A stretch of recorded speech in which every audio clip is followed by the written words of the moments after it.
Johnny Harris is a wildly successful YouTuber. As of April 2023, he has almost 4 million subscribers. He specializes in videos about maps and history.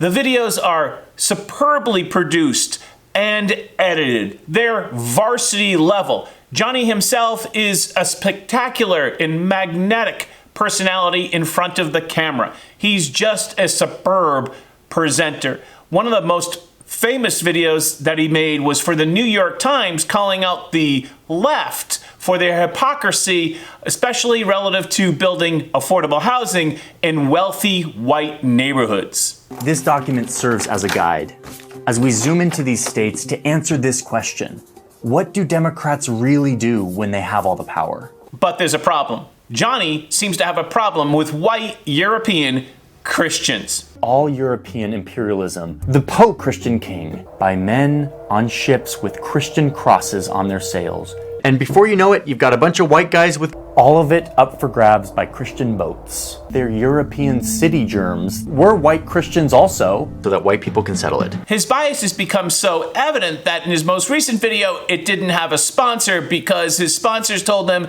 his videos were becoming too political. Before we go on to the story, I just need to tell you that we don't have a sponsor for today's video. Lately, I've been hearing from some sponsors that my videos are too political. And of course, we understand how important educators are and how educators are pushing our young people farther and farther left in school and online. We have a gender-affirming wardrobe at our school. We have binders on demand for our students, and other shapewear can easily be ordered. His most recent video starts with a thumbnail, how the US stole America. But the roots to understand more about Johnny Harris is to understand his previous series, How Europe Stole the World. In it, he explains European exploration as a backdrop of necessity. But the fact is, there wasn't an abundance of anything in Europe. Instead, Europeans were just farmers barely scraping by, constantly in debt to a few rich landlords. Life in Europe was scarce and miserable. Meanwhile, there was a bunch of other empires around the world that were thriving. But what he never considers, maybe never even conceived, is what if the shoe was on the other foot? If Native Americans or First Americans or American Indians, whatever the phrase that you want to use, what if they received significant commodity limitations here in the United States?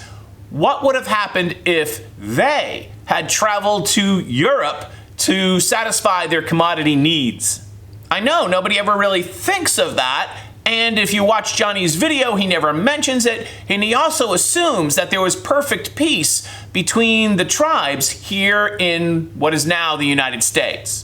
Now, in no way possible do I want to discount what Johnny describes very well in his video relative to the deceit and brutality that was used to move Native Americans, starting here in Plymouth in 1620, moving Native Americans farther and farther west off their ancestral lands.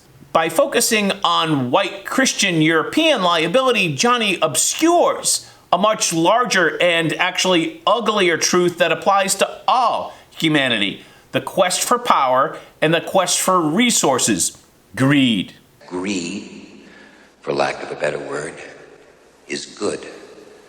Greed is right. Greed works.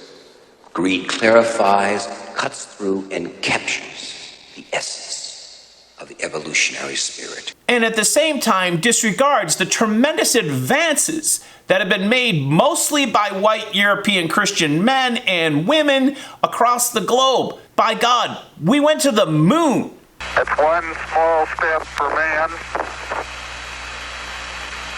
one giant leap for mankind.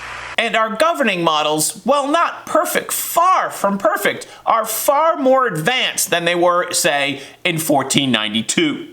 But of course, according to Johnny's thesis, if everything in the United States is built upon theft, then you, as a descendant of white Christian Europeans, you should feel guilty and, of course, be compelled to give it back or pay back.